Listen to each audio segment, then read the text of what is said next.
In this video we're going to take a look at a for loop. And the for loop is a little bit different than the while loop. And what the Wikipedia is going to say is that it's a loop that needs to be executed a specific number of times. Well, what does this look like? The for loop starts with the for keyword just like the while loop and the if statement, but instead of that it just takes a boolean. We actually need three values: the init, the condition and the increment. And these three work a little different. To show you, we're going straight to an example. This is an example of a for loop. So the init is everything that's before the first semicolon, which is int e is 0. And this init is fired off the first time that we enter the for loop. Then we have the condition, and just as the while loop, it's condition when it's going to leave the for loop. So as long as e is lower than 5, we're going to run this piece of code. Then when the code has run, we are going to say e++, which is going to increment e by 1. So now let's jump to our code and let's implement this for loop so we can see what it does.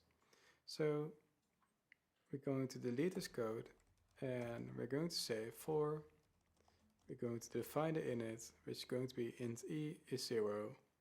Then we're going to say that e is lower than 100. Then e++. Then we open up curly braces and we're going to print e, semicolon. So when we run this now, it's going to set e with 0. Then it's going to print e to our console. Then it's going to do e++, so e is going to be 1. And then it's going to check if e is lower than 100. And then we're going to print it again. So if we run this now, then we can see what it does. Well, the first value is 0 and the last value is 99. And that's because the last value, which is actually 100, this e is actually 100, then it's not going to be true anymore. And it's not going to write it out anymore. And that's why the last number is 99.